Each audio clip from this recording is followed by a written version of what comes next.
Jesús explicó con total claridad por qué la mayoría de las personas son incapaces de sostener la atención, incluso en las tareas que desean realizar. No definió esto como una falta de disciplina ni como una debilidad mental. Dijo que ocurre inevitablemente cuando la conciencia abandona su centro y deja de habitar la sensación del cuerpo. Al perder su anclaje físico, la atención queda a la deriva y salta sin control ante cualquier estímulo, completamente desprotegida. Para comprender la enseñanza profunda que el cristianismo primitivo reservaba sobre la mente humana, primero debemos observar con honestidad cruda nuestra situación actual. Existe una creencia generalizada de que somos dueños de nuestra atención, de que decidimos conscientemente dónde poner nuestra mirada y nuestros pensamientos en cada momento del día. Sin embargo, las enseñanzas interiores atribuidas a Jesús y preservadas por corrientes contemplativas antiguas sugieren que esta creencia es la primera ilusión que debemos desmantelar. La realidad mecánica es que nuestra atención no nos obedece. Es, en su estado habitual, una fuerza reactiva que es secuestrada constantemente por lo que sucede afuera. Imagina por un momento la atención no como una facultad que tú diriges, sino como un fluido vital, una energía sutil que emana de ti. Cuando estás en un estado de presencia real, ese fluido está contenido, disponible y bajo la dirección de tu voluntad. Pero la enseñanza antigua señala que, en el estado ordinario de vigilia, ese fluido se derrama continuamente. No dirigimos la atención hacia un objeto, es el objeto el que tira de nuestra atención hacia él. Un ruido fuerte, una imagen colorida en una pantalla, un pensamiento preocupante o una sensación de incomodidad física actúan como imanes. La atención, al no tener un centro de gravedad interno, simplemente fluye hacia el imán más fuerte en ese instante. Jesús se refería a este estado de dispersión no como un pecado moral, sino como un estado de sueño, estando despiertos. Cuando la atención se dispersa, lo que ocurre internamente es que la conciencia, el yo real que debería estar al mando, se ha dormido. Al no haber nadie en el trono interior, la atención se convierte en un sirviente sin amo, corriendo detrás de cualquier cosa que brille o grite. Este fenómeno explica por qué puedes sentarte con la firme intención de orar, meditar o trabajar, y minutos después descubrirte perdido en una fantasía sobre el futuro o en un recuerdo del pasado, sin saber en qué momento exacto cruzaste el umbral. No hubo una decisión consciente de distraerse. Hubo una ausencia de quien debía mantener el rumbo.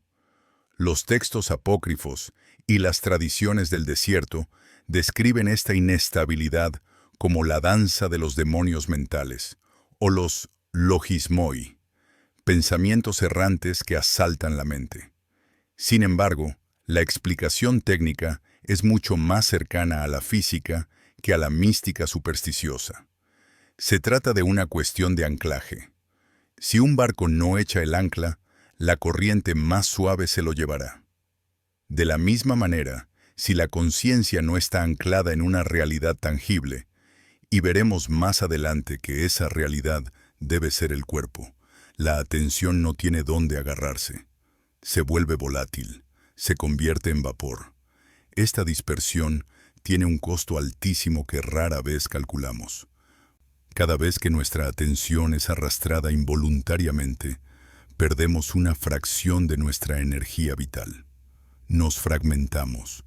Una parte de nosotros queda atrapada en la preocupación de ayer, otra en la ansiedad de mañana y otra en el ruido del entorno. El resultado es que, al final del día, nos sentimos exhaustos no por la cantidad de trabajo físico realizado, sino por la hemorragia constante de atención. Hemos estado en todas partes, menos en nosotros mismos. Hemos vivido el día reaccionando, siendo empujados y tirados por las circunstancias, en lugar de actuar desde un centro sereno. Es crucial entender que este mecanismo es automático. No sucede porque seas una persona perezosa o porque te falte inteligencia. Sucede porque la maquinaria humana está diseñada para responder a estímulos a menos que exista una fuerza consciente que la estabilice. Jesús enseñaba que el ser humano es como una casa con muchas habitaciones. Si el dueño de la casa no está presente en la entrada, cualquier extraño puede entrar, pasearse por los pasillos y dar órdenes. Los extraños son los pensamientos intrusivos y las distracciones externas. La entrada es el momento presente, y la tragedia de la atención dispersa es que la casa está habitualmente vacía. Las luces están encendidas, los sentidos funcionan, el cuerpo se mueve, pero el dueño no está en casa. Por lo tanto, el primer paso para recuperar el descanso profundo y la paz interior no es luchar contra las distracciones, sino comprender la naturaleza de nuestra propia inestabilidad. Debemos reconocer que nuestra atención es frágil y volátil por defecto. Al aceptar esto, dejamos de culparnos y empezamos a observar el fenómeno con curiosidad científica. Vemos cómo la mente salta. Vemos cómo un sonido nos roba la paz. Vemos la mecanicidad de nuestra propia psicología. Y en esa observación comienza a surgir la posibilidad de un cambio, no mediante la fuerza bruta, sino mediante el retorno a una ley espiritual olvidada. Sin un centro interior, no hay atención posible. Uno de los pesos más grandes que cargan quienes buscan la paz interior o la conexión espiritual es la culpa. Existe una voz interna, severa y constante, que nos reprende cada vez que nos descubrimos distraídos. Nos decimos a nosotros mismos que si realmente amáramos a Dios, o si realmente nos importara nuestro trabajo, o si tuviéramos un carácter más fuerte, no estaríamos pensando en trivialidades. Creemos que la dispersión es una falla moral, una mancha en nuestra integridad o una prueba de que somos perezosos. Sin embargo, las enseñanzas originales que circulaban en los primeros círculos cristianos, antes de ser simplificadas en dogmas rígidos, ofrecían una visión radicalmente distinta y liberadora. La incapacidad de mantener la atención no es un problema de ética, es un problema de mecánica. Jesús, en su diagnóstico de la condición humana, no señalaba la falta de voluntad como la causa raíz, sino la fragmentación del ser. Para entender esto, debemos profundizar en una idea que ha sido casi olvidada en Occidente: la ilusión de la unidad. Normalmente, imaginamos que somos una sola persona, con una sola mente y una sola voluntad coherente. Creemos que el yo, que decide levantarse temprano por la mañana, es el mismo yo que al sonar la alarma decide quedarse durmiendo. Pero la enseñanza esotérica sugiere que esto no es así. En nuestro estado habitual de desconexión, no somos uno, sino una multitud. Somos una colección de impulsos, deseos y pensamientos contradictorios que se turnan para ocupar el trono de nuestra conciencia. Cuando intentas usar la fuerza de voluntad para concentrarte, lo que generalmente estás haciendo es usar una parte de tu mente para reprimir a otra parte de tu mente. Es una guerra civil interna. Un yo quiere orar o trabajar, y otro yo quiere entretenimiento o descanso. Esta lucha consume una cantidad inmensa de energía y a la larga está destinada al fracaso. La voluntad real, esa fuerza unificada y potente de la que hablaban los maestros antiguos, no puede existir en un ser fragmentado. Por lo tanto, cuando tu atención se pierde, no es porque seas malo o débil, es porque en ese momento la parte de ti que quería estar atenta fue desplazada mecánicamente por otra parte que reaccionó a un estímulo externo. Esta comprensión es fundamental para descansar. Mientras sigas creyendo que la distracción es tu culpa personal, vivirás en tensión. La tensión es el enemigo de la atención profunda. La tensión crea rigidez, y la rigidez bloquea el flujo de la conciencia. La enseñanza nos invita a ver nuestra máquina biológica y psicológica con la misma objetividad con la que un mecánico mira un motor que no arranca. El mecánico no insulta al motor, busca el cable desconectado. De la misma manera, Jesús invitaba a sus discípulos a velar, lo cual no significaba apretar los dientes y esforzarse hasta el agotamiento, sino observar inteligentemente cómo funciona la propia casa interior. El apóstol Pablo, quien recibió y transmitió muchas de estas enseñanzas interiores, expresó este dilema con una claridad desgarradora. No hago el bien que quiero, sino el mal que no quiero, eso hago. Esta no es una confesión de maldad, sino una constatación técnica de la falta de libertad. Si nuestra atención no nos obedece, es porque la conexión entre la conciencia, el conductor, y la mente, el vehículo, se ha roto.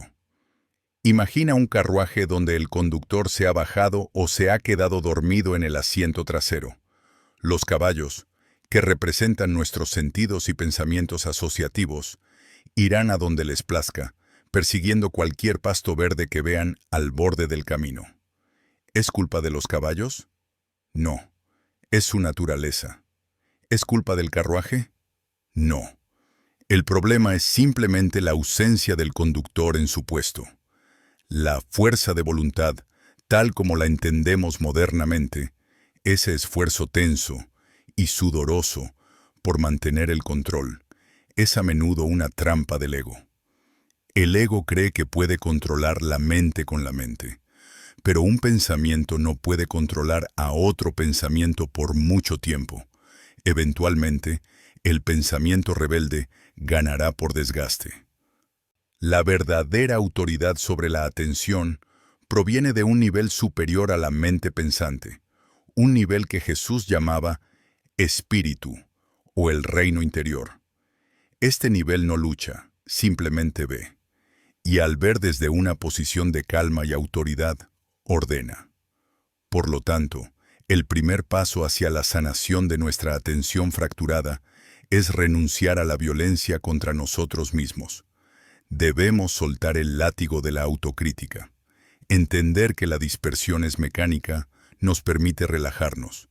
Y paradójicamente, es en esa relajación, en esa suspensión del juicio severo, donde comienza a surgir el espacio necesario para que la verdadera conciencia regrese.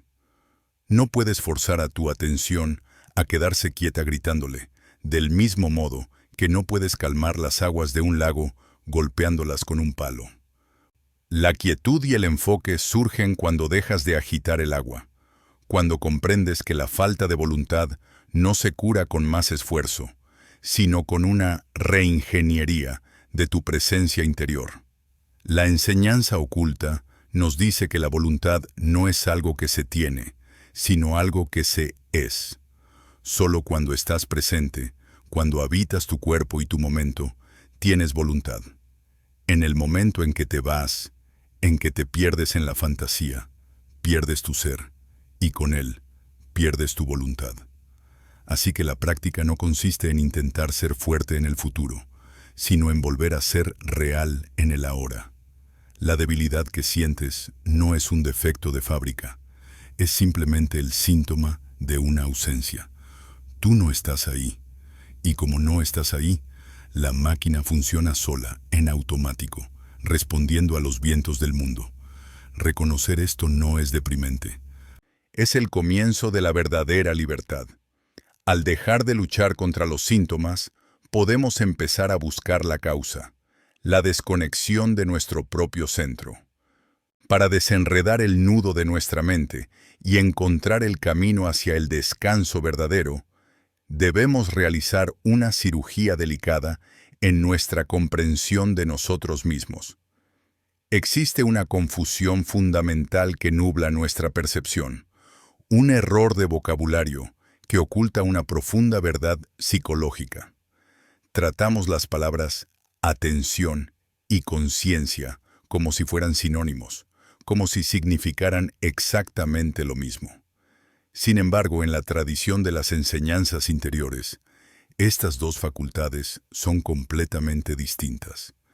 Entender la diferencia entre ellas es la llave maestra para dejar de ser esclavos de lo que sucede a nuestro alrededor y recuperar el mando de nuestra propia vida. Imagina, para visualizarlo con precisión, una persona caminando en la oscuridad con una linterna encendida. La atención es el haz de luz que sale de la linterna. Ese rayo de luz tiene la capacidad de iluminar objetos específicos, un árbol, una piedra, un camino o un peligro. La atención es direccional, es un puente de energía que conecta al observador con lo observado. Es la herramienta que nos permite procesar datos, leer un libro, conducir un coche o escuchar una conversación. Es activa, inquisitiva y se adhiere a las cosas como un tentáculo invisible. Por otro lado, la conciencia es la persona que sostiene la linterna. Es la presencia que sabe que está caminando, que sabe que sostiene una herramienta en su mano y que decide hacia dónde apuntar el rayo de luz. La tragedia de la condición humana ordinaria, aquella que Jesús describía como un estado de sueño, es que nos hemos convertido en linternas que flotan solas en el aire, sin nadie que las sostenga. El haz de luz sigue encendido, nuestra atención sigue funcionando, pero se mueve erráticamente, sacudido por el viento, iluminando ahora una preocupación, luego un deseo, después un ruido, sin ningún propósito ni dirección estable. Es perfectamente posible tener mucha atención y nula conciencia. Este es un fenómeno que experimentamos a diario, aunque rara vez lo catalogamos como tal. Piensa en el momento en que estás absorto viendo una película o navegando por las redes sociales. Tu atención está fijada al 100%. El haz de luz es intenso y no se desvía. Sin embargo, en ese estado de fascinación hipnótica, tú has desaparecido. Has olvidado tu cuerpo. Has olvidado tu entorno. Has olvidado incluso que existes. Te has fundido con la pantalla. En ese momento, la atención ha sido capturada por completo, secuestrando la energía de la conciencia.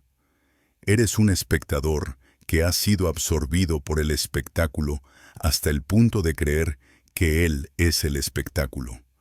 Las enseñanzas del cristianismo primitivo, especialmente aquellas preservadas por los padres del desierto, advertían constantemente sobre este estado de cautiverio. Lo llamaban identificación. Cuando la atención se pega a un objeto, ya sea un objeto físico, una emoción intensa o un pensamiento obsesivo, la conciencia colapsa. El sujeto se pierde en el objeto. Es como si el arquero, al disparar la flecha de su atención, saliera volando junto con ella y se clavara en el blanco, olvidando que su lugar estaba en el arco, con los pies en la tierra.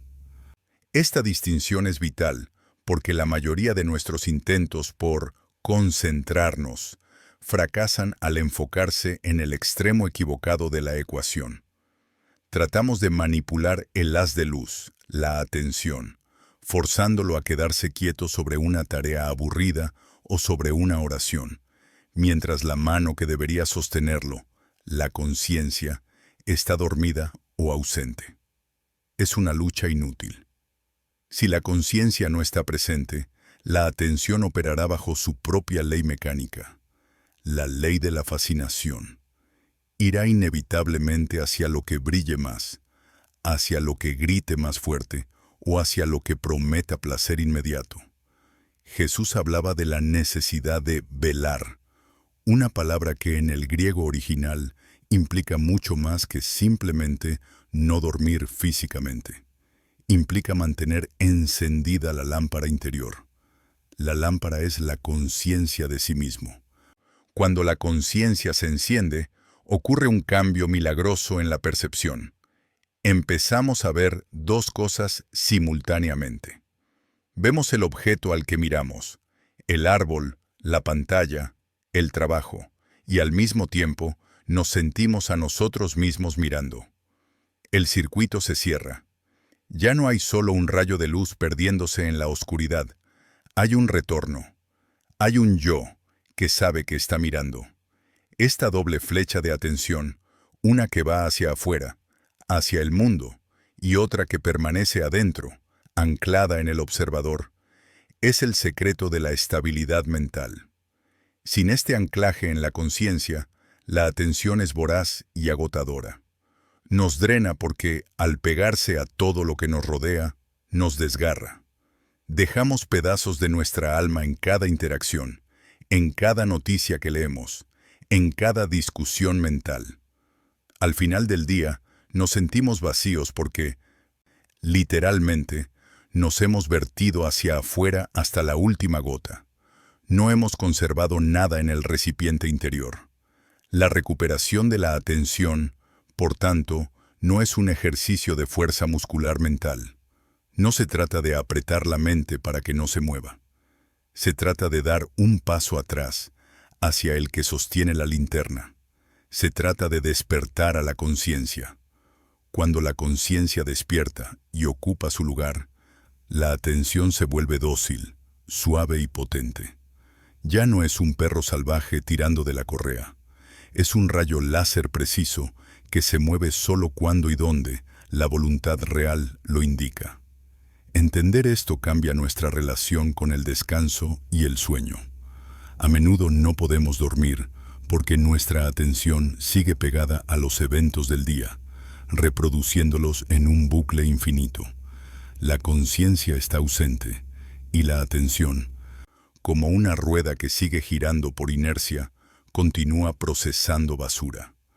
Para poder descansar, necesitamos aprender a retirar la atención, a recoger el cable. Pero solo la conciencia puede hacer eso. Solo el dueño de la casa puede apagar las luces y cerrar las puertas. Mientras sigamos confundiendo el estar atentos con el estar obsesionados, mientras valoremos la intensidad de la fijación por encima de la calidad de la presencia, seguiremos siendo víctimas de nuestra propia mente. El camino que proponían los primeros maestros de esta tradición no era el de suprimir la atención ni el de huir del mundo, sino el de añadir una nueva dimensión a la experiencia, la dimensión de la profundidad. No mires solo lo que ven tus ojos, siente también los ojos que miran. No escuches solo el sonido, siente el silencio que escucha. En esa sutil separación, en ese pequeño espacio que se abre entre la luz y la lámpara, reside la libertad.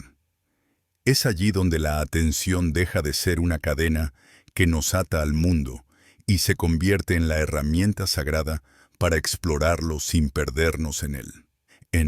Si aceptamos la premisa de que nuestra atención es un haz de luz inestable, porque la mano que lo sostiene, la conciencia, se ha quedado dormida, surge inevitablemente una pregunta geográfica fundamental.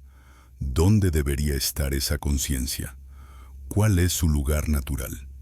La enseñanza antigua, oscurecida por siglos de interpretaciones puramente morales, nos habla de una ubicación precisa, de un lugar dentro de la arquitectura humana que ha sido abandonado. Este es el fenómeno del centro interior perdido, la causa raíz de nuestra sensación crónica de desorientación y agotamiento mental. Para visualizar este concepto, debemos imaginar al ser humano como una esfera o una rueda. En toda rueda existe un eje central, un punto inmóvil alrededor del cual gira todo el movimiento. La periferia de la rueda se mueve a gran velocidad. Golpea contra el suelo, se ensucia y sufre el desgaste del viaje. El centro, sin embargo, permanece en una quietud relativa, sosteniendo la estructura sin ser arrastrado por la rotación. La tragedia del hombre moderno, según la visión del cristianismo primitivo y las escuelas de sabiduría antigua, es que hemos migrado nuestra identidad desde el eje hacia la periferia. Vivimos en el borde de nosotros mismos, girando vertiginosamente con las circunstancias, habiendo olvidado el camino de regreso al centro quieto. Cuando Jesús hablaba del reino, que no estaba ni aquí ni allá, sino dentro, o entos, en el griego original, no se refería necesariamente a una dimensión lejana a la que se accede tras la muerte, sino a este punto focal de presencia pura dentro del organismo vivo. El centro perdido no es una metáfora poética sobre la moralidad, es una descripción técnica de un desajuste energético. En nuestro estado habitual, nuestra energía psíquica se proyecta casi totalmente hacia afuera. Estamos volcados sobre los objetos, sobre las pantallas, sobre las conversaciones y sobre los problemas futuros. Estamos, literalmente, fuera de nosotros. Esta postura excéntrica, fuera del centro, nos deja vulnerables a cualquier fuerza que pase cerca. Imagina un castillo donde el rey ha abdicado y ha salido a mendigar a los caminos vecinales. El trono, que es el centro de mando y orden del reino, está vacío. Al no haber una autoridad sentada en el centro, los sirvientes, los soldados y los mercaderes, que representan nuestros instintos, emociones y pensamientos, entran al salón del trono y comienzan a dictar leyes absurdas y contradictorias. El caos que sentimos en nuestra mente, ese ruido incesante y esa incapacidad para priorizar lo importante sobre lo urgente, es simplemente el resultado político de un reino acéfalo. La anarquía interna es la consecuencia directa de un trono vacío. Este exilio del centro tiene una manifestación física muy concreta que a menudo pasamos por alto. Si te observas con atención en un momento de estrés o distracción, notarás que tu sensación de yo tiende a ubicarse en la parte frontal de la cabeza, detrás de los ojos, o incluso ligeramente proyectada hacia adelante, como si quisieras llegar al futuro antes que tu cuerpo. Esta inclinación hacia adelante es la postura física de la ansiedad. Hemos abandonado el centro de gravedad del cuerpo, que las tradiciones antiguas situaban a menudo en el corazón o en el vientre, y nos hemos refugiado en la torre de control de la mente racional. Pero la mente es una herramienta periférica, no el centro del ser. Al vivir atrapados en la cabeza, perdemos la estabilidad que solo el centro profundo puede otorgar. El fenómeno del centro perdido explica por qué nos sentimos tan fácilmente invadidos. En física, sabemos que la naturaleza aborrece el vacío. Si un espacio no está ocupado por una presión interna, la presión externa lo colapsará o lo llenará. Lo mismo ocurre con nuestra psique. Si tú no ocupas tu propio espacio interior con una presencia consciente y densa, el mundo exterior se precipitará hacia adentro para llenar ese hueco. Las opiniones de los demás, el miedo colectivo, la publicidad y las urgencias ajenas entran en tu sistema sin filtro, porque no hay nadie en la puerta, no hay nadie en el centro para discriminar qué entra y qué se queda fuera. Nos convertimos en vertederos de impresiones externas, porque hemos dejado la casa abierta y sola. La parábola del hijo pródigo, leída desde esta clave esotérica, adquiere un significado nuevo y vibrante. El hijo que pide su herencia y se va a una provincia apartada es la conciencia que toma la energía vital, la herencia, y se marcha del centro, la casa del Padre, hacia la periferia de los sentidos y los placeres mundanos, la provincia lejana. Allí, inevitablemente, malgasta su fortuna. La dispersión de la atención es ese despilfarro, y la miseria que sigue, el hambre de cerdos, la insatisfacción profunda, es el estado del alma que ha olvidado su origen. El momento crucial de la historia es cuando el hijo vuelve en sí. Nota la precisión del lenguaje. No dice que se arrepintió moralmente, sino que volvió en sí. Regresó a su centro. Recordó dónde estaba su verdadera casa. Recuperar el centro perdido no es una tarea de aprendizaje intelectual. No sirve de nada leer libros sobre el centro o estar de acuerdo filosóficamente con la idea. Es una tarea de reubicación sensoria.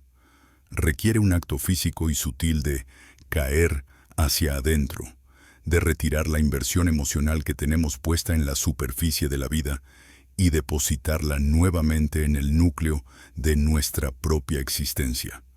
Es el movimiento de repliegue, no como una huida del mundo, sino como la toma de una posición estratégica. Desde el centro se puede ver la periferia y actuar en ella con eficacia. Desde la periferia, solo se puede ser arrastrado. La fatiga que experimentamos al final del día es en gran medida el dolor de haber estado estirados. Imagina una banda elástica que se estira al máximo para tocar algo lejano y se mantiene así durante horas. Esa tensión es nuestra vida diaria. Vivimos estirados hacia el mañana, hacia el qué dirán, hacia el logro.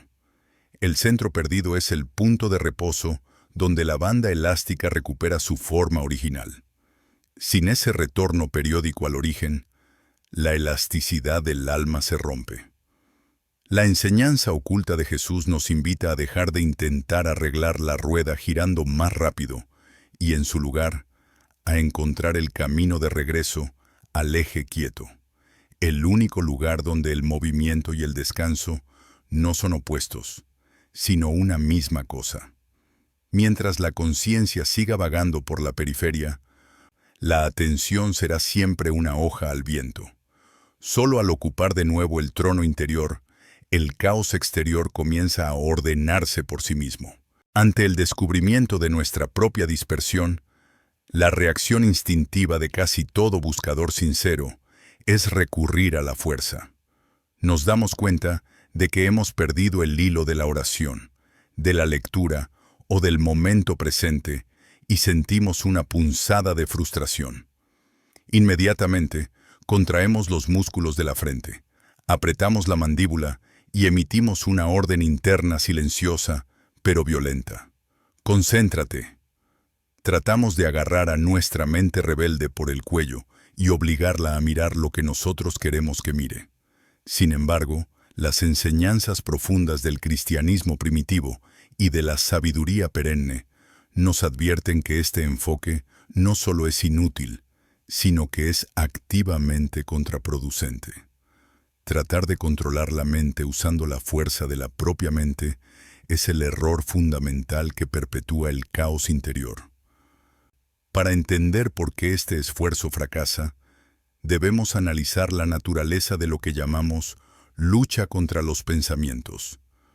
Cuando luchas contra una distracción, lo que estás haciendo en realidad es prestarle una enorme cantidad de atención, pero en forma negativa. La atención es energía, es alimento. Si un pensamiento intrusivo aparece, digamos, una preocupación por el dinero, y tú empiezas a luchar contra él, gritándole internamente que se vaya, estás estableciendo una relación directa con ese pensamiento. Lo estás alimentando con tu resistencia. La regla esotérica es implacable. Aquello a lo que te resistes, persiste. Al pelear con los demonios mentales, les otorgas realidad y fuerza. Se convierten en adversarios dignos que requieren tu energía constante para ser mantenidos a raya. Jesús ofreció una clave misteriosa que a menudo se malinterpreta como una instrucción de pasividad social, cuando en realidad es una instrucción de estrategia espiritual. No resistáis al mal.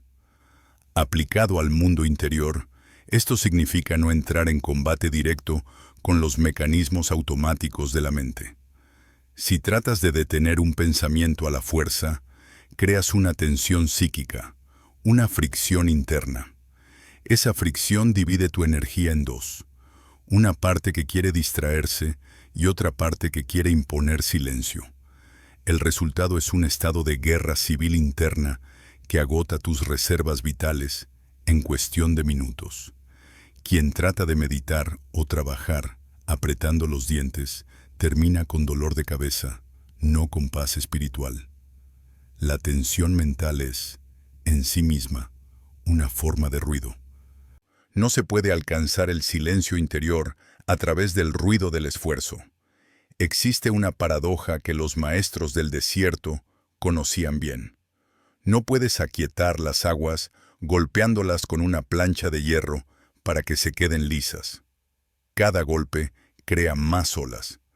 De la misma manera, cada acto de fuerza de voluntad rígida que aplicas sobre tu psique agita más el estanque de la conciencia.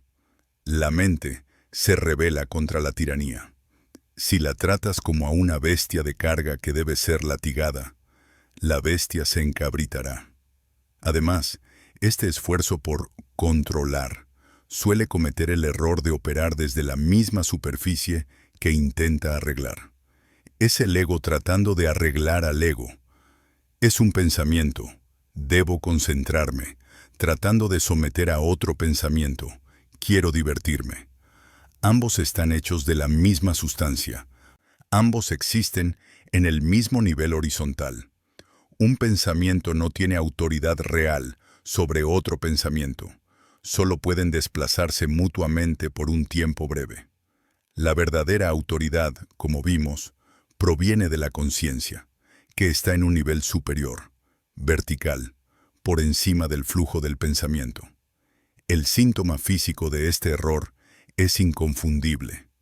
Observa a alguien que está intentando concentrarse con fuerza. Verás el ceño fruncido, los ojos fijos y vidriosos, la respiración contenida o superficial y los hombros levantados. Todo el cuerpo se cierra en una postura de defensa. Pero la atención verdadera, la atención que sana y descansa, es un estado de apertura, no de cierre. La atención real es receptiva, amplia y suave. Cuando fuerzas la mente, cierras los canales sutiles por los que circula la percepción. Te vuelves rígido. Y lo rígido, por definición, es quebradizo. Cualquier interrupción externa romperá tu concentración forzada y te causará irritación, porque estabas sosteniendo un equilibrio precario a base de pura tensión muscular y nerviosa. La enseñanza oculta sugiere una vía diferente, a veces llamada la vía real o el camino del medio. En lugar de luchar contra la dispersión, se nos invita a relajar la tensión que la sostiene. Cuando te das cuenta de que te has distraído, el movimiento correcto no es el castigo ni el esfuerzo violento por regresar, sino una suave suelta. Es como abrir la mano. Si estás sosteniendo una brasa ardiente, un pensamiento obsesivo, no necesitas hacer fuerza para dejar de quemarte. Solo necesitas abrir la mano y dejar caer la brasa. El esfuerzo es sostenerla, soltarla es el cese del esfuerzo. Esta suavidad no debe confundirse con la pereza. Requiere una vigilancia extremada, pero es una vigilancia serena, como la de un pastor que observa a sus ovejas desde una colina. El pastor no corre detrás de cada oveja gritando, simplemente observa. Si una se aleja demasiado, la llama con un silbido suave o envía al perro para que la guíe de vuelta, sin ira, sin drama. Esa es la actitud que Jesús encarnaba y enseñaba, una autoridad tranquila. Su yugo es fácil y su carga ligera. Si tu práctica de atención se siente pesada, difícil y llena de conflicto, es señal inequívoca de que estás operando desde el ego y no desde el espíritu. El espíritu no se cansa, porque no lucha. El espíritu ilumina. Y ante la luz, las sombras no luchan, simplemente se desvanecen. Por tanto, el secreto para superar la inestabilidad de la atención no está en desarrollar una voluntad de hierro que aplaste las distracciones, sino en aprender el arte sutil del no esfuerzo o la acción sin tensión. Se trata de sustituir la fuerza bruta por la claridad. En lugar de empujar la oscuridad fuera de la habitación con las manos, simplemente enciendes la luz. El error de forzar la mente es creer que la paz es algo que se conquista con armas de guerra, cuando en realidad es un estado que florece solo cuando deponemos las armas y permitimos que la conciencia ocupe su lugar natural, sin forzar nada, simplemente estando allí, habitando el momento con una dignidad silenciosa que no requiere tensión para existir. Si la conciencia es la mano y la atención es la luz, el cuerpo es la tierra firme donde debemos plantar los pies para no tambalearnos. Aquí entramos en uno de los puntos más malinterpretados de la enseñanza espiritual occidental.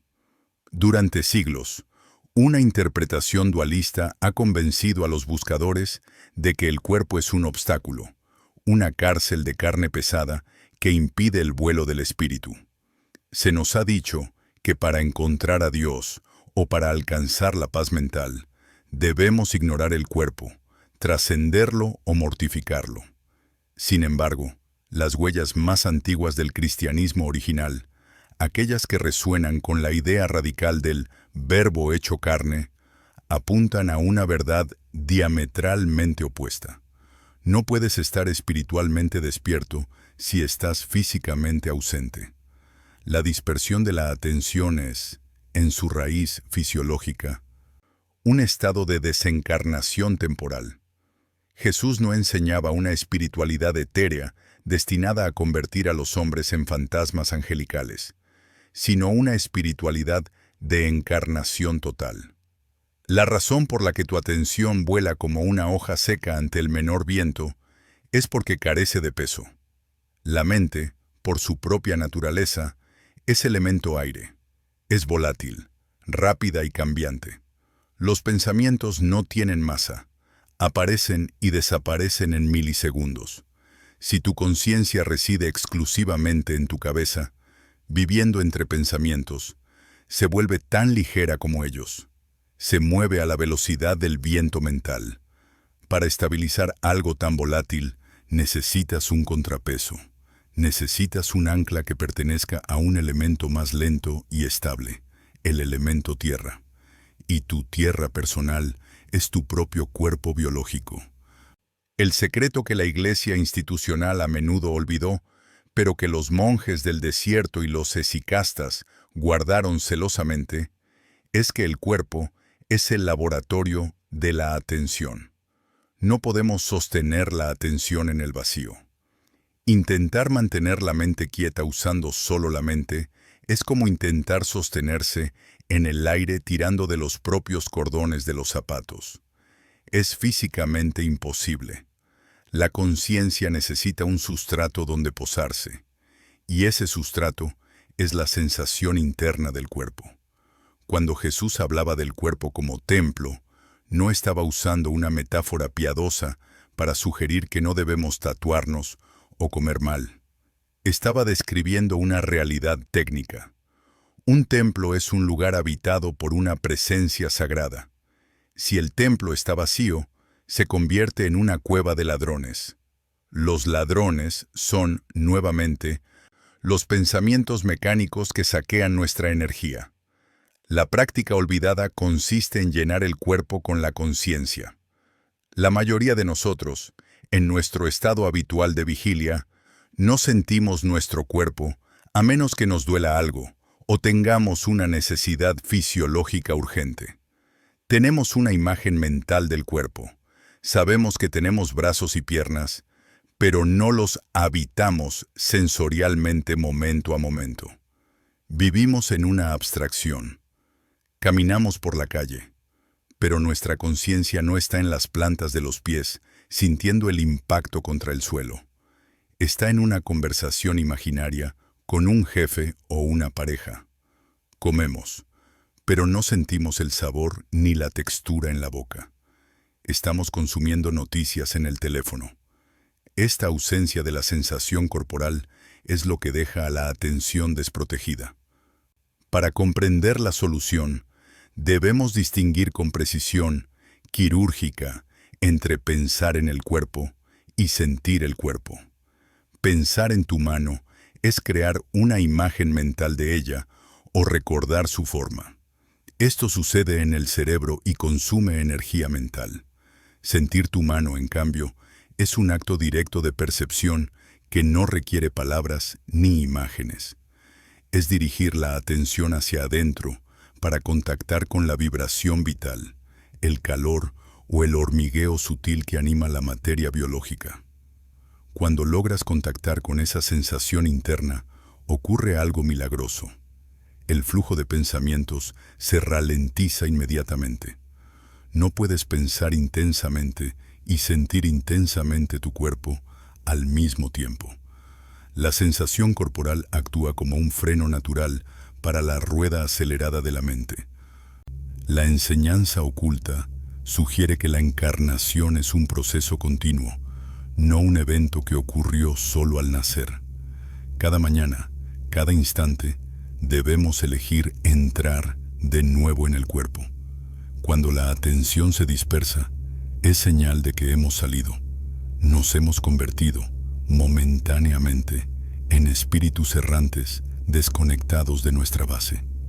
La atención salta de un lado a otro porque busca desesperadamente un lugar donde aterrizar. Si no le das el refugio de tu propio cuerpo, aterrizará en el ruido exterior. El cuerpo es el puerto seguro. Cuando la tormenta mental arrecia, la instrucción no es luchar contra el viento, sino bajar al sótano, anclarse en la sensación de las manos, de los pies, del pecho. Allí, en la densidad de la materia viva, el viento de los pensamientos no tiene fuerza. Esta conexión entre presencia y cuerpo explica también por qué la ansiedad moderna es tan epidémica. La ansiedad es, fundamentalmente, la vibración de una mente que gira en el vacío, imaginando futuros catastróficos. Un cuerpo, por definición, siempre está en el presente. Tu cuerpo no puede estar en mañana ni en ayer. Tu respiración ocurre solo ahora. Tu corazón late solo ahora. Por lo tanto, el cuerpo es la única parte de ti que siempre vive en la realidad.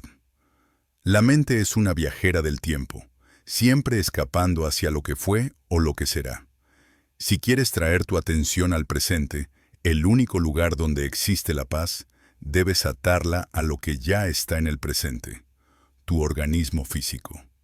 Jesús, en sus curaciones, a menudo tocaba, usaba saliva, barro, manos, validaba la materia. No curaba a distancia con un rayo mental abstracto, sino que involucraba el contacto físico. Esto puede leerse como una enseñanza sobre la sacralidad de la materia. La luz de la conciencia debe penetrar la densidad de la carne. Una persona que ha logrado bajar su atención de la cabeza al cuerpo entero adquiere una presencia magnética y sólida. Ya no es una hoja al viento. Es un árbol con raíces. Puede haber viento, sus ramas pueden moverse, sus pensamientos pueden fluctuar, pero el tronco no se arranca. La práctica de habitar el cuerpo es entonces el antídoto supremo contra la dispersión. No se trata de adorar el cuerpo físico, ni de obsesionarse con su apariencia, sino de utilizarlo como el instrumento de anclaje que fue diseñado ser. Cada célula de tu cuerpo tiene una inteligencia rudimentaria que espera ser despertada por la luz de tu atención. Cuando habitas tu cuerpo, la atención deja de ser un recurso escaso que se agota. Se convierte en un campo energético que te rodea. Estás dentro de ti mismo. Y desde esa posición de ocupación plena, las distracciones externas pierden su poder de seducción. El ruido del mundo rebota contra ti porque ya no hay un vacío interior que necesite ser llenado.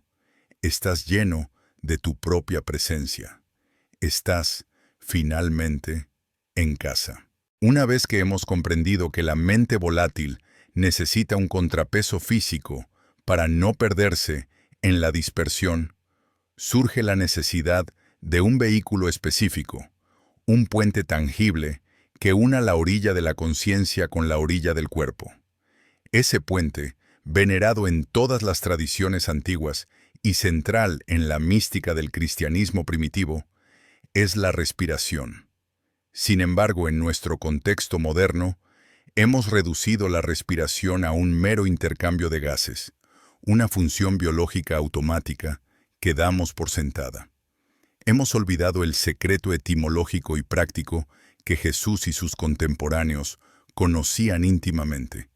En las lenguas sagradas de la antigüedad, no existían dos palabras diferentes para espíritu y aliento. Eran una sola cosa. En hebreo, la palabra ruach, y en griego, la palabra pneuma, significaban simultáneamente el viento, la respiración física y el Espíritu de Dios. Cuando leemos en los textos antiguos que Dios formó al hombre del polvo y sopló en su nariz aliento de vida, o cuando Jesús sopló sobre sus discípulos diciendo, «Recibid el Espíritu Santo», no estamos ante actos simbólicos abstractos, sino ante descripciones técnicas de la transmisión de la conciencia. La respiración es el hilo conductor de la vida. Es el cable umbilical que mantiene a la conciencia atada a la existencia temporal. Si la atención es una cometa que vuela erráticamente en el cielo de la mente, la respiración es la cuerda que la sostiene firme en la mano de quien la vuela. ¿Por qué la respiración es el ancla perfecta para una atención dispersa? La respuesta reside en su naturaleza dual y misteriosa. La respiración es la única función vital que es, al mismo tiempo, voluntaria e involuntaria.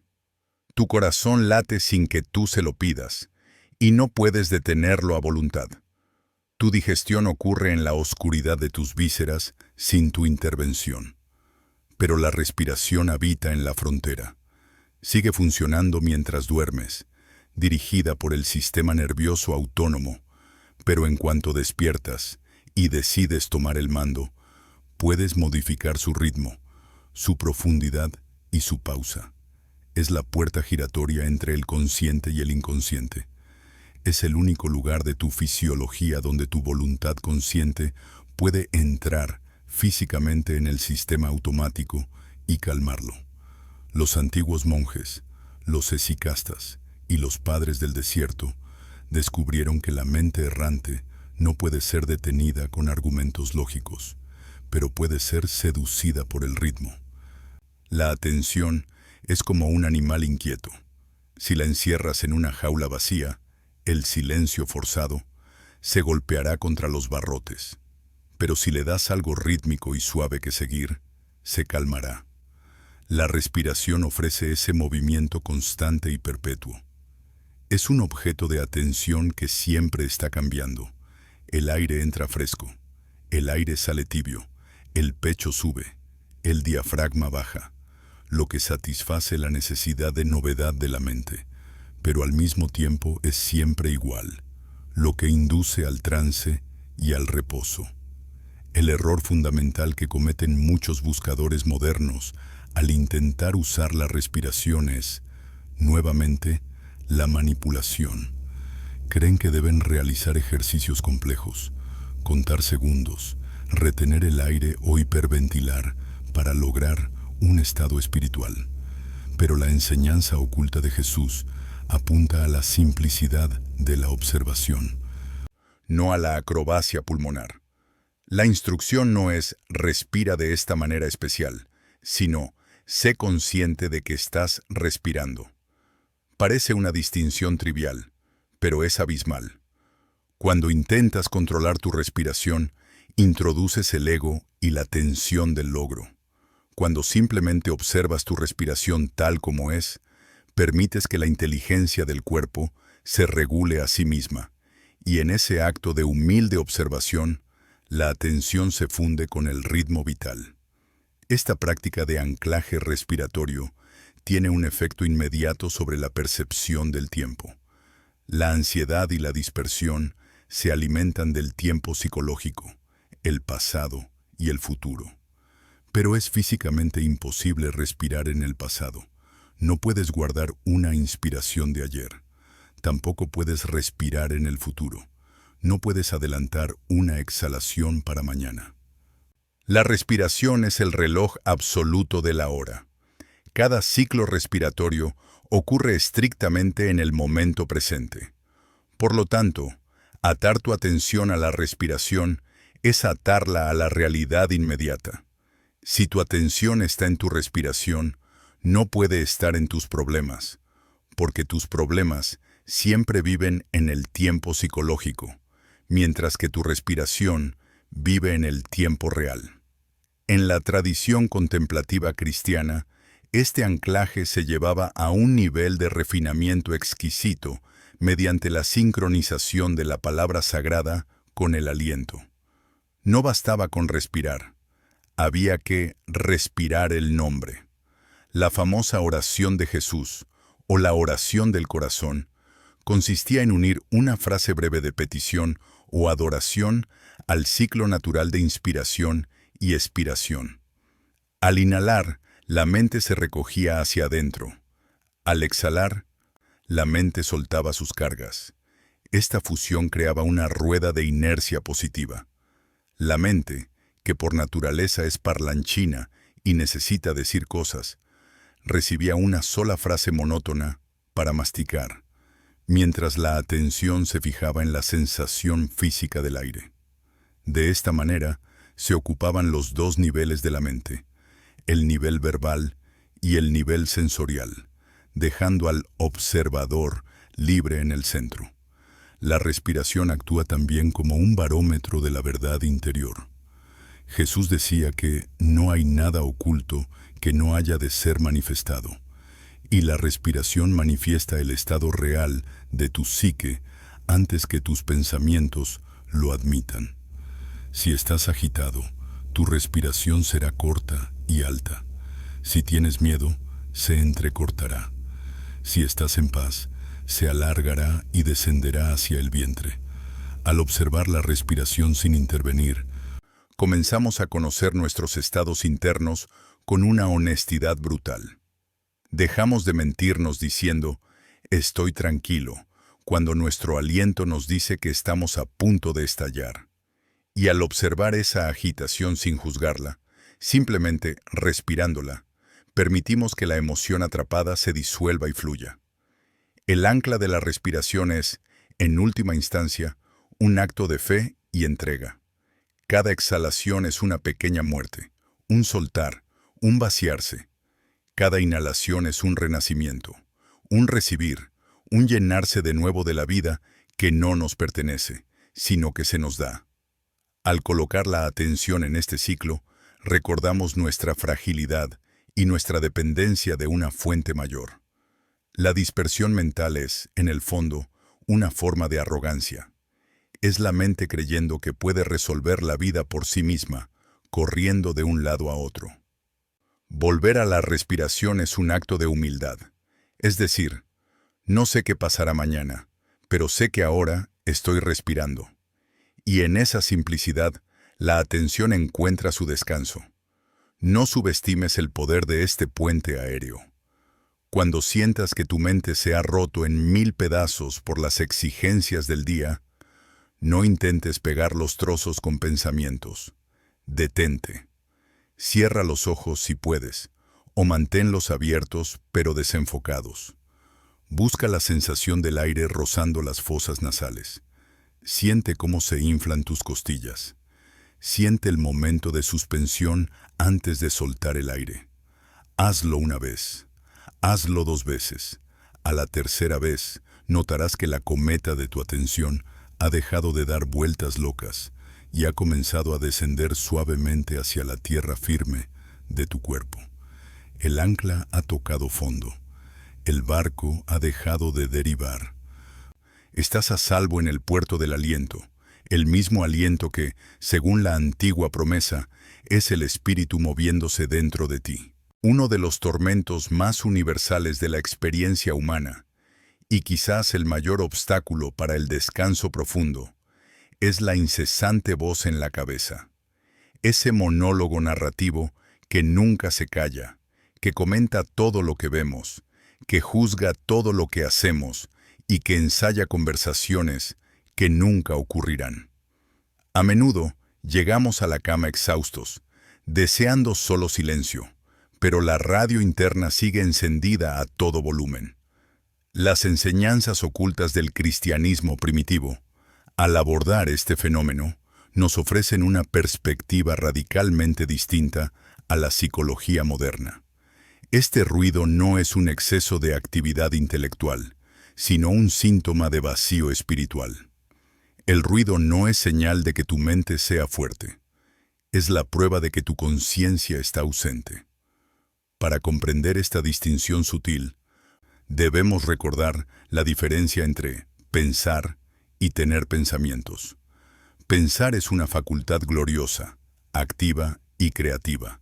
Es cuando tú, deliberadamente, utilizas tu mente para resolver un problema matemático, planear una ruta o componer un poema. En ese caso, tú eres el sujeto y el pensamiento es el objeto. Pero la gran mayoría de lo que llamamos pensar no es eso. Es un proceso pasivo y mecánico donde los pensamientos te suceden a ti, del mismo modo que la digestión te sucede o el crecimiento del pelo te sucede. No estás pensando, estás siendo pensado. Jesús y los maestros de su tradición interna comparaban este estado con una casa llena de sirvientes indisciplinados que, al notar que el amo no está, comienzan a hablar todos a la vez, a beber el vino de la despensa y a pelearse por tonterías. El ruido interior constante es simplemente el murmullo de estos sirvientes descontrolados. No tienen un propósito real, no construyen nada útil, simplemente reaccionan mecánicamente a los estímulos que entran por los sentidos. Una palabra dicha por un compañero de trabajo detona un recuerdo de la infancia, que a su vez detona una canción publicitaria, que lleva a una preocupación por la salud. Es una cadena asociativa automática, una serie de fichas de dominó cayendo sin fin dentro de tu cráneo. El error trágico que cometemos es tomar en serio este ruido. Creemos que esa voz somos nosotros. Nos identificamos con cada frase que cruza nuestra pantalla mental. Si la voz dice, eres un fracaso, nos deprimimos. Si dice, mañana pasará algo terrible, sentimos ansiedad. Le otorgamos autoridad de verdad absoluta a un proceso que es, en esencia, basura psíquica reciclada. Los antiguos textos del desierto llamaban a estos pensamientos intrusivos moscas, y la instrucción era precisa: no se discute con una mosca. No te sientas a debatir lógicamente con una mosca para convencerla de que salga de la habitación. Simplemente no le prestas atención, no le ofreces donde posarse y eventualmente se va. La causa profunda de este ruido, según la enseñanza esotérica, es la falta de ocupación del espacio interior. Existe una ley física y espiritual. El espacio no puede permanecer vacío. Si tu conciencia, esa presencia silenciosa y atenta, no llena tu mente, entonces el ruido mecánico se precipitará para llenarla. El ruido es el sustituto barato de la presencia. Es el intento desesperado del organismo de mantener una sensación de continuidad del yo. Como no sentimos nuestro ser real en el silencio, fabricamos un yo falso, hecho de palabras y parloteo constante. Nos da miedo el silencio porque, en nuestro estado actual, el silencio se siente como la muerte. Si dejo de pensar, ¿quién soy? El ruido nos tranquiliza paradójicamente, confirmándonos que existimos, aunque sea una existencia miserable y agitada. Por eso, luchar contra el ruido intentando imponer silencio es una batalla perdida. Cuanto más te esfuerzas por callar la mente, más energía le das al sistema. Es como intentar alisar el agua turbulenta golpeándola con las manos. La solución que proponía Jesús No era la supresión violenta, sino el desplazamiento. La luz desplaza a la oscuridad sin luchar contra ella, simplemente ocupando su lugar. De la misma manera, la presencia consciente desplaza al ruido mecánico. Cuando vuelves a tu centro, cuando habitas tu cuerpo y anclas tu atención en la respiración, el ruido no desaparece instantáneamente, pero pierde su volumen y su poder hipnótico. Se convierte en un sonido de fondo, como el tráfico lejano de una ciudad, que está ahí, pero ya no te arrastra. Es vital entender que la mente mecánica tiene una inercia tremenda. Imagina un ventilador pesado que ha estado girando a máxima velocidad durante 30 o 40 años. Si desenchufas el ventilador, es decir, si empiezas a practicar la atención consciente, las aspas no se detendrán de inmediato. Seguirán girando por el impulso acumulado durante mucho tiempo. Muchos buscadores se desaniman porque, al intentar meditar o orar, notan que el ruido sigue ahí, o incluso parece más fuerte. No es que sea más fuerte. Es que por primera vez lo estás escuchando con claridad, sin estar sumergido en él. El hecho de que puedas oír el ruido significa que ya no eres el ruido. Has creado una pequeña separación, un espacio de libertad. Ese espacio es el comienzo del descanso. La fatiga mental no proviene de la cantidad de cosas que tenemos que hacer, sino de la fricción constante de este diálogo interno inútil. Es como conducir un coche con el freno de mano puesto. Gastamos una cantidad inmensa de combustible solo para avanzar unos metros. El ruido interior es ese freno, una resistencia continua a lo que es. Comenta, juzga, rechaza, desea estar en otro lugar. Todo eso consume tu vida. Al aprender a observar el ruido sin involucrarte en él, dejas de alimentar la máquina. Le retiras el combustible de tu interés. Y poco a poco, una mente que no es alimentada por la atención reactiva comienza a ralentizarse. La enseñanza oculta nos invita a tratar nuestra mente ruidosa no como un enemigo, sino como un mecanismo antiguo que necesita ser reeducado. No te enfades con tus pensamientos. Obsérvalos con la misma indiferencia con la que mirarías las nubes pasando por el cielo o las hojas flotando en un río. Tú eres el cielo, no las nubes. Tú eres el cauce del río, no las hojas. Al establecerte en esa posición de observador imparcial, rompes el ciclo de alimentación del ruido. Descubres que, debajo de la turbulencia superficial, siempre ha existido un fondo de silencio, una paz estática que no necesita ser creada, sino simplemente descubierta. El ruido es la superficie del mar, agitada por el viento. La conciencia es la profundidad del océano, donde reina una calma eterna que ninguna tormenta puede tocar.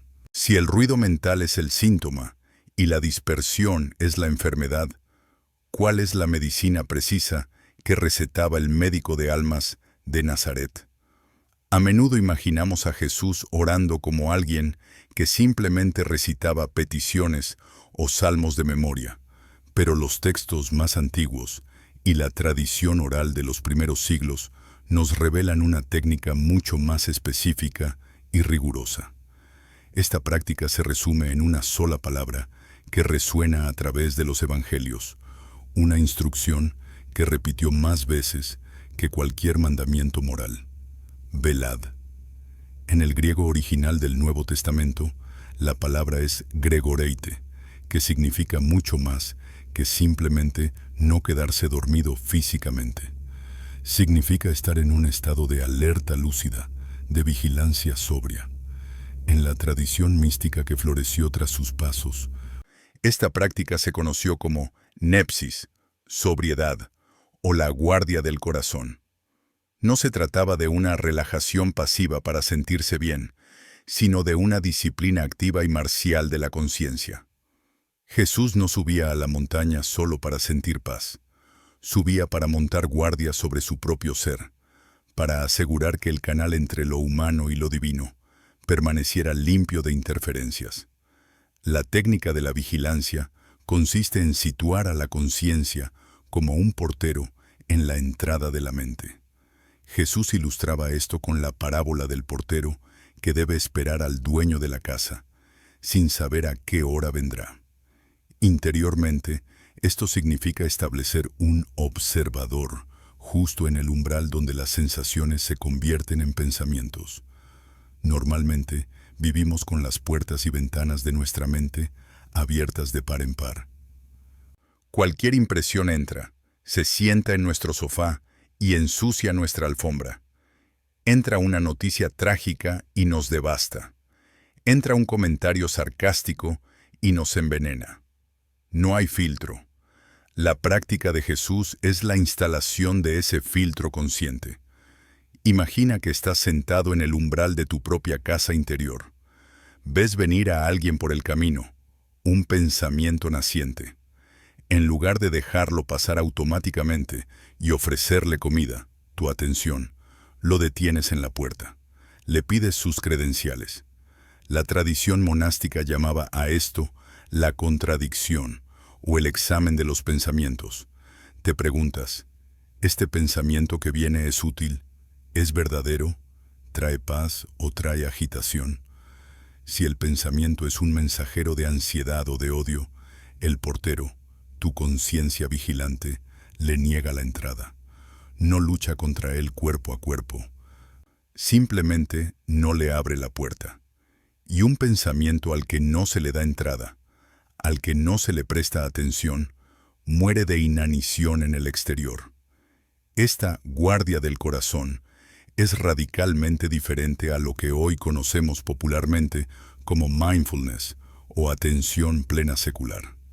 Mientras que la atención plena moderna a menudo busca aceptar todo lo que surge sin juzgar para reducir el estrés, la nepsis cristiana primitiva tenía un propósito más afilado: discernir y purificar. No todos los pensamientos son bienvenidos en el santuario interior. Jesús expulsó a los mercaderes del templo con un látigo de cuerdas. De la misma manera, la vigilancia interior expulsa a los pensamientos mercantiles, los que nos venden preocupaciones y nos compran la paz, para mantener el espacio interior sagrado y vacío, listo para recibir algo superior. ¿Cómo se practica esto en la vida real, fuera de un monasterio? Se empieza por crear micropausas de observación. Durante el día, cuando sientas que la ola de la dispersión te arrastra, detente un segundo. Colócate mentalmente detrás de tu mente. Observa el tráfico de pensamientos como si estuvieras en un puente mirando los coches pasar por debajo. Tú estás en el puente. Los pensamientos son los coches. Esa pequeña distancia es la vigilancia. En ese momento, dejas de ser tu enfado y pasas a ser el que observa el enfado. Dejas de ser tu prisa y te conviertes en el que nota la prisa. Esa separación es el acto de libertad suprema. Jesús practicaba esto en la soledad del desierto y en el caos de las multitudes. Los evangelios nos dicen que a menudo se retiraba a lugares desiertos. Este retiro no era una huida, sino una recalibración estratégica. Necesitaba limpiar el polvo del camino. Nosotros necesitamos lo mismo. La vigilancia nos enseña que no podemos permitirnos el lujo de ser ingenuos con nuestra propia mente. La mente es una magnífica sirvienta, pero una ama terrible. Si no la vigilas, te llevará a lugares oscuros de miedo y resentimiento.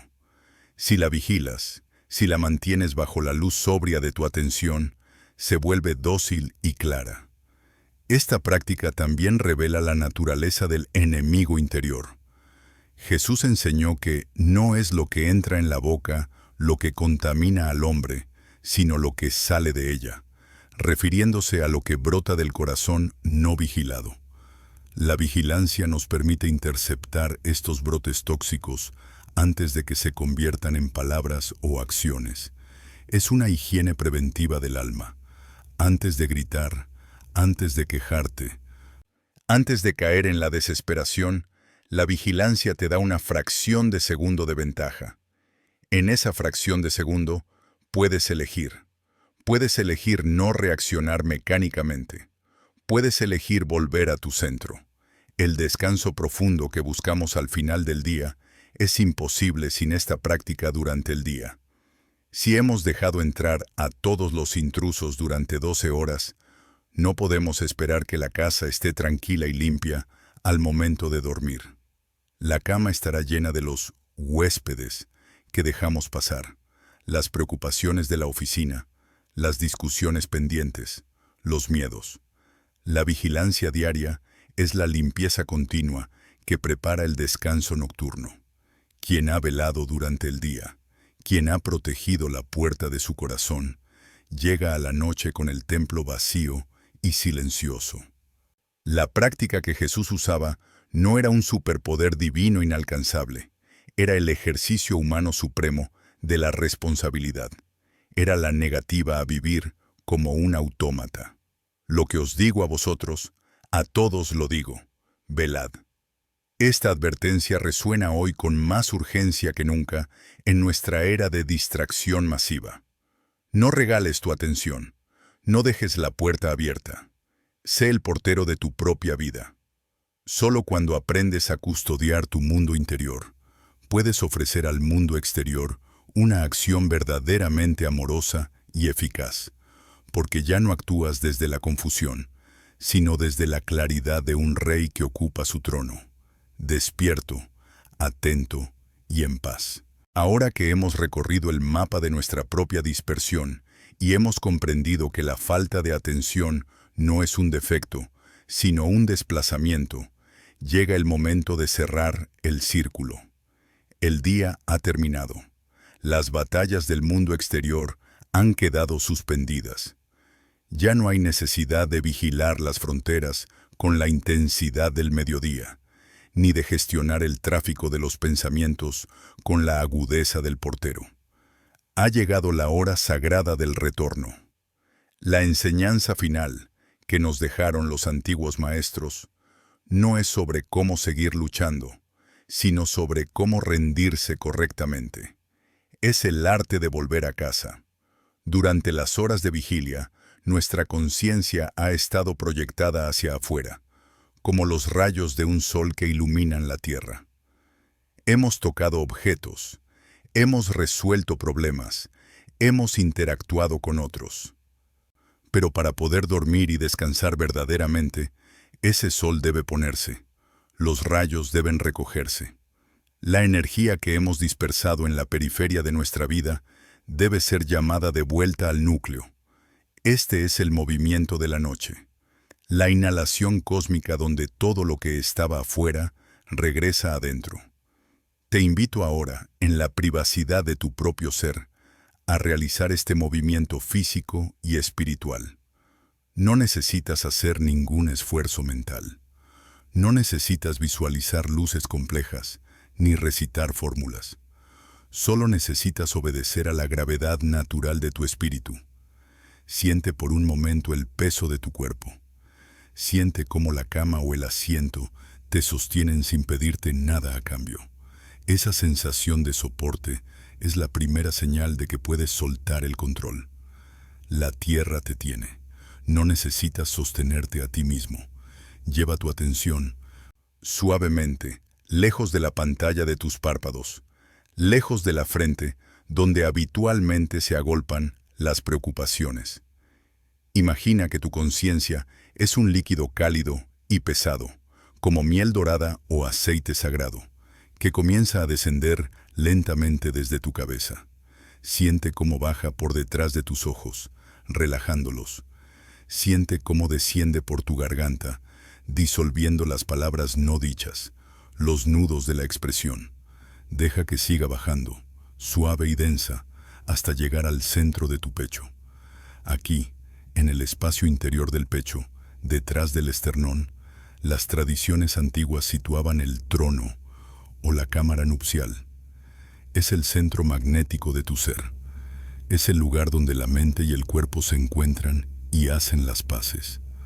Al depositar tu atención aquí, notarás un cambio sutil en la calidad de tu percepción. Los pensamientos pueden seguir pasando allá arriba, en la cabeza, como pájaros lejanos en un cielo de tormenta. Pero tú ya no estás allá arriba. Tú estás aquí abajo, en la cueva cálida del corazón, protegido, resguardado. Quédate ahí un momento.